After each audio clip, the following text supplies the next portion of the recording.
that's coming out this year. Oh, that's coming out this year. Okay. What?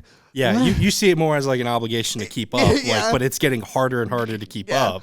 Yeah. I want to be more interested in this story. I love these universes. I'd like to visit them, but it's kind of like there are certain relatives I really like to visit. And then there's but if they lived with me, yep. Or even if there are certain relatives where even if you see them, you're like once is good. Yeah, once a year, that's fine.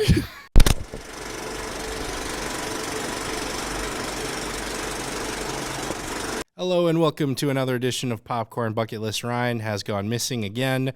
He ticked me off, so he's just gone for a little while here for a little bit. But we got a special guest. I consider one of the biggest fans, one of my best friends, Braden Sommervold. I always like to joke, Brady, it sounds like Tom Brady, and you don't know any of those sports references. That is the biggest insult, because I do know some of the controversies with that Brady person, and I'm like, oh God, but I mean, I'll take it, I guess. Yeah.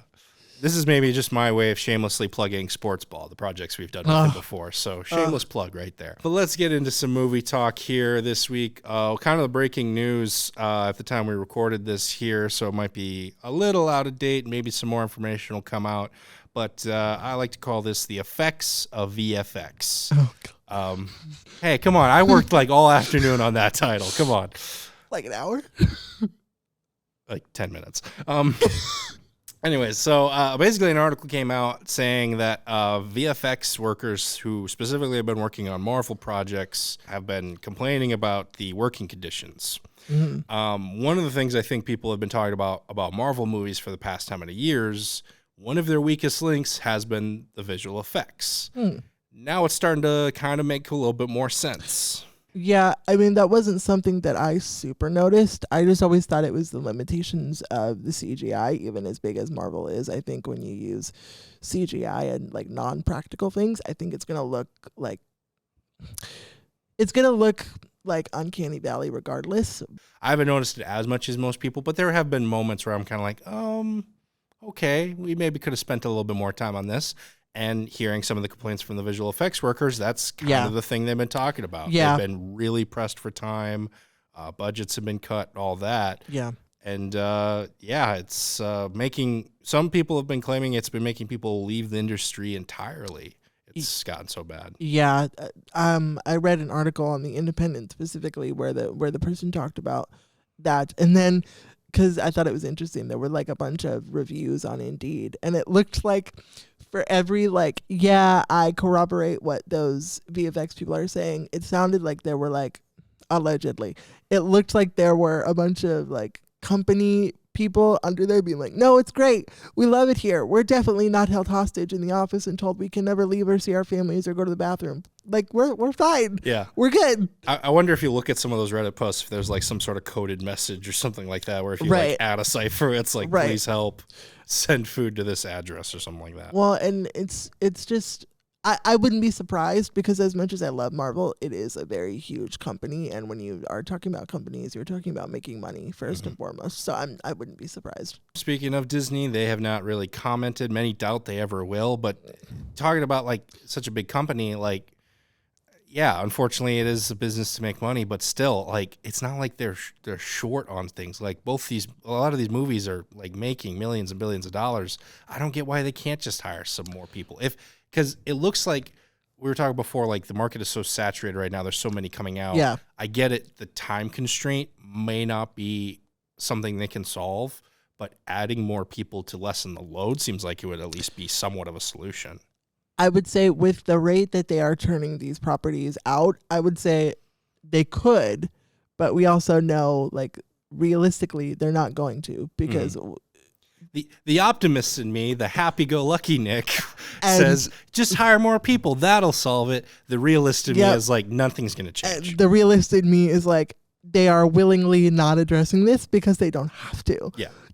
Yeah, we're coming after you, Disney, because this little video is going to really turn... Yeah, the executives at Disney are going to look at this and be like, you know what, boys, he's right. Yep. Two people from Minnesota, one in a wheelchair, is really coming for you. Yeah. Really going to get you. You don't want to be on the wrong side of Nick and Braden. Just don't run upstairs, please. Let's move into some movie previewing. A lot to talk about this weekend. Almost none of them are interesting to me. So let's get through this. Yep. Yeah. I'm really optimistic this week, you guys. Can we start with the Paris one? I have so many thoughts. Oh, yeah, that's the first one on my list here, actually. Cool. So first things first, coming out Friday, July 15th, Miss Harris Goes to Paris, coming to theaters. The main character's name is Miss Harris, and she goes to Paris. That's the plot. Okay. I have never seen a trailer give away the entire plot like I have seen with Batman v Superman: Dawn of Justice. Okay? Like, it gives away the plot to the point where there is no plot anymore. She wants a dress, and she gets, like, To be fair, 75% of the plot is the title of the movie, so... But I mean, I don't know why she's going to Paris via the title. Like, you could do a whole, like, I don't know... You could do a whole, like, Where Did You Go, Bernadette, which is, like, a really cool movie where a mom gets overworked and has to go to some place in Europe. Like, why is she going to Paris? That's interesting. Because that's the best dresses. She's going to buy a dress. Oh, by the way, she's poor, but she has the money now. Oh, man, please come with me. Like, okay, that's your movie. she has the money because she's now getting, like, widow checks from the war because her husband's missing. Right. $20 says he shows up at the end and she still gets the dress. Right. Well, and it also shows like a frame of her like cleaning floors, which is like she's also a maid. So like I like that aspect of it where she's like working for it. But it also is like it completely takes her agency away because this man finds her and is like, I'll show you. Yeah. You know what this movie reminds me of? Have you ever seen the movie Pretty Woman? Yes. It's like that, but without the prostitution. Yep. Or really the interesting characters. Yeah. Exactly. Yep.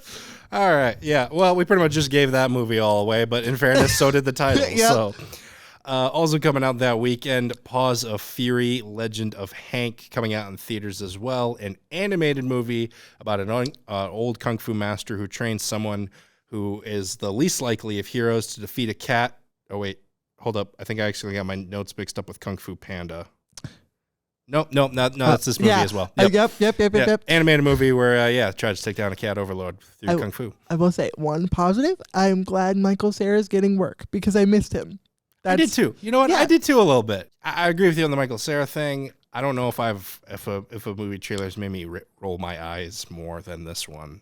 I call what's happening with trailers now the Deadpool effect. I don't know if there's any like other official word for it, but I feel like specifically with things that are geared towards like a more younger audience, it's very fourth wall breaking. It's very like, oh, we're doing this. Isn't that weird? We're a movie and we're talking about it. Isn't that weird? Are we cool? Are we young? And I'm like, no, you're annoying. Like not that the movie is annoying because I haven't seen it yet, but like just the presentation is like, I get it. You want to be a samurai. Can you be a cool samurai movie instead of like Waka Waka? I want to be a samurai. Like, just be good. Yeah. Also coming out that weekend, Where the Crawdads Sing, based on a book set in North Carolina where a girl is accused of murder, mainly because she's considered to be the weird marsh girl, which, in my opinion, is the worst name for a superhero ever. It is a crime thriller, but for me personally, it turned into a horror movie when I saw the alligator in one of those shots. Yeah. I do not want to screw with those animals, man. They're good eating, though. Do they taste good? Mm-hmm. Okay. Yeah. That's right. You're a Florida native. Unfortunately, yes. But you escaped and you did it. I did. It is interesting. This weekend, especially, we got even one more like based on a book to talk about. Movies based on books generally don't do good, mainly because there's a lot of story changes and everything. Yeah. So we'll just have to see how this weekend goes. They weirdly alienate both audiences. Like, if you don't include the important parts, people who read the book won't, like, enjoy it. And then if you do include the parts, it's like, what's going on? Because they haven't read the book, and they're very confused. So it's very weird. It really is a no-win. Yeah. Or, like, you really can't win. No. I don't get why people do them. I can't remember the last book adapt. I guess maybe the Harry Potter franchise, but even most Harry Potter fans complain about. Yeah. Say like, this is missing. They Dumbledore said calmly. Yeah. But in terms of where the Crawdads Sing, the only thing I have to say is do your research before you go see it. I would just recommend that you do that. There was a story that broke like an hour before we recorded this. We weren't sure if we wanted to talk about it. Maybe we will next week. I don't know. No, you don't want to talk about it. I would just want you all to do your research. Yeah. That's it. Do a quick Google search. Coming up also this weekend, this might actually be the one I'm the most interested in, which isn't saying much so far, but coming to Amazon Prime, One Up. Correct me if I'm wrong. This has got to be one of the first like big esports movies, right? Unless, am I forgetting one? I mean, granted, I'm a gamer, but I'm not like esports kind of subsect of gaming. Positives. I will say. Let's pro con the situation. Yeah.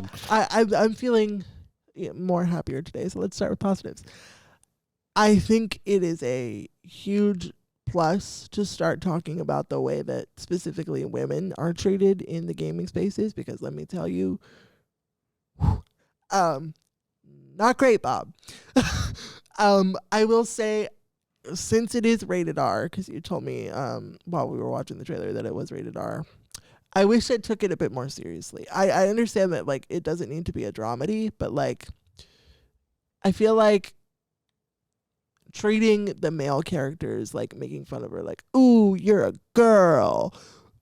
Like typically Pretty sure that was an actual line in the trailer now that I think about it, but like the insults, like the pure insults that are hurled at women, particularly in gaming spaces, are so vile and so horrible. I wish they took that aspect a little bit more seriously, because I felt like I was watching a Nickelodeon show where they're like, this kid's a bully, but he secretly has a heart of gold and he wants to be your friend. Like, no, sometimes people are horrible to you because they can be horrible. Sometimes people are just mean. Yeah. There really is terrible people out there. Ruby Rose is cool. I'm glad that she's getting work outside of Batwoman, because that I was worried for her for a second. Not gonna lie. Yep. She sorry, they deserve better, because I don't know what her pronouns are. But yeah, I mean, negatives or cons, however you want to say it. It like it just felt like a Big Bang Theory. I don't know. It wasn't. Sorry, go ahead. Oh, I was just gonna say, I feel like though the fact that it is, I guess probably the best way to put it is kind of almost like a Nickelodeon special. Yeah. Is since this is kind of one of the first ones for esports. Yeah. I feel like esports is really trying, even though esports has been around for a lot longer than most people realize. Yeah. It's still trying to be taken as a serious competition. Yeah. So this maybe is their way of like taking it kind of easy and like trying to be like, we can be real. Because one of the things I noticed when I was watching this is it felt like they were kind of going the same route in kind of cliched ways that other underdog comedy sports movies have in the past. Like a few examples I thought of was Cool Runnings, Mighty Ducks, Bad News Bears, heck, even A League of Their Own. Almost in a way is like they're like, because those sports, those movies represent sports that can be taken seriously. Yeah. But they kind of did it in comedic ways. I almost wonder if they're doing it this way just to try and get more of a mainstream audience. Yeah. I agree with you. Yeah. I feel like it should be taken more seriously. Yeah. But we're kind of in the minority on that. Yeah. And like, I understand that they need to appeal to a general audience to get people interested. But like, do you know how many gamers there are in the world that they would come see your movie if you like took it seriously and were like, because I feel like this movie was specifically made about gaming by people who don't know what gaming is. And that's like my biggest takeaway. So I don't think your movie's going to be effective if you don't take it seriously in the first place. Like, I wouldn't make a football movie because I don't care about football. I would love to see you come up with a script for a football movie. I would love to read that.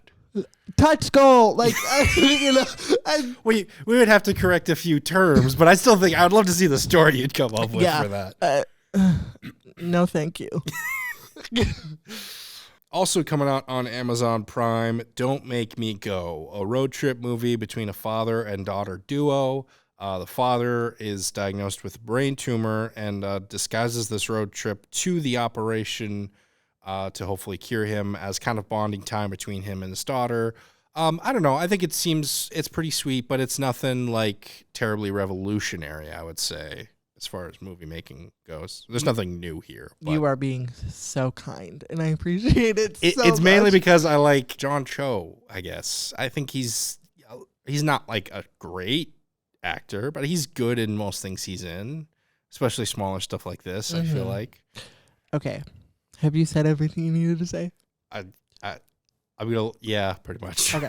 I just wanted to give you that opportunity because now I'm about to break the door off its hinges. Oh boy. So, and I'm coming at this from the lens of like disability. So just be aware, watcher. I would be livid if a family member did not tell me what we were doing and was acting like everything is fine. I don't understand this new trend of like, they have cancer, but they're going to trick their people into thinking they're okay. Like, I don't know about you. Like, I don't understand this like fixation with like, I don't even know how to word it. It's like inspiration or like hidden inspiration or like building memories, and I don't understand. It could be a great movie. I don't know. I just particularly, and this isn't about the movie. I understand that we're kind of getting off topic, or I am at least. I don't understand this fixation with wanting to see someone before they are disabled or like gotten really sick, because like they're still people. Like that's my biggest problem with this movie in general, is that like sickness or disability or whatever you would like it to be called, like they're still a person. Like that's yeah. No, I think it's a fair point. This movie like opened the floodgates for me. So yeah. And then finally coming out this weekend on Netflix, Persuasion. One more book adaptation. Man, this is a good weekend for readers. Right? Yeah. From Jane Austen. You mentioned before there's almost this like Deadpool effect here. Yeah. This is a Jane Austen book with Dakota Johnson where she keeps looking and like referencing the camera. I almost called this, it's if Jane Austen wrote a Deadpool movie. And now I kind of want to see that too. I will say, where are all my Bridgerton people at? Because that's the only reason that I will watch this, is because it's kind of like Bridgerton. And I do like romance or like sappy stuff. So like I'll watch it for that, but I don't think it's going to be great. Like, but I do love Dakota Johnson because I didn't think she was that great of an actress purely for the 50 Shades of Grey. But then I realized, oh no, she like did the best she could with what she was given. I think she's a great actress. I just this won't be my favorite role of hers. Yeah. I don't think it's gonna be hers either. I think she kind of was like, hey, you want to be in a dress and like, you know, have fun, reference the camera kind of thing, and we'll pay you. Yeah. It's like, okay, yeah, sure. And with that, let's move into a little update for our friends over at the Marshall 6 Theater. They're still going strong here this summer. Still keeping things cool. It's always a nice place to hang out for a little bit. Check out their concession stand. Some of the best popcorn in the biz, and I'm not just saying that. I eat all the popcorn everywhere in Marshall, and I love their popcorn. Can I make a side note really quick? Yeah, sure. I discovered that they mix the two slushy flavors together. I thought it would be horrible. It's very good. Your slushy mixer? Yeah. You like the mix? Yeah. Nice. It's great. And with that, let's move into some number one recommended. Brady, since you're the guest here, I will let you go first. You're kind of excited about your recommend. What are you telling people to watch here this week? It's very basic, I'm aware, but Stranger Things is so good. I know. Judge me all you want. But like this last season in particular it's like, for me, it is season 1 level good. Like season 1 was great. Season 2, season 3, like okay. But season 4 is great. I really recommend it. Millie Bobby Brown, those are kids, insane. Like their acting ability, Sadie Sink especially, if you know her from that Taylor Swift music video too, it's amazing. Like It's very rare to get one good child actor in a project. The fact that they got a group that works so well together. Yes. I haven't even seen the show, and I can see that from Yeah. the trailers and the previews and everything. So I'm just going to quickly kind of recommend, it's kind of an update, I guess, to a recommend I gave a while ago. I kind of recommended Miss Marvel after just seeing the first episode. I can't say I've had as much excitement as the first episode, but I've had some really close seconds to it. And I think overall, this is going to be competing for my favorite Marvel Disney Plus show, which is a really specific category, I grant you. But a lot of them have been so hit and miss with me as far as the episodes. This one, they're finally starting to hit some consistencies with a lot of their recent shows. That is going to do it for us here on this episode of Popcorn Bucket List. I'd like to thank my friend Brady here so much for coming on here. Go check out his YouTube channel. You got some fun gamer stuff on there as well. We talked about some gaming a little bit as well, Rolling in Style. I love that name, that title. Without the G. Yeah, without the G. And also check out some of our episodes of Sports Ball that we did. I hope it doesn't come off as much suffering as you say it was. I had fun doing it, but then again, we got to watch sports, and we like doing that, and you don't. So it was fun to be with you. It was not fun to watch. Yes. Go check those out so it was all worth the suffering. That's all I ask. Please. So. That's the only comfort I can have in this situation. We do it for the views. Yeah. For myself and Brady Sommervold, we'd like to thank you so much for watching, and we will see you at the movies. Bye.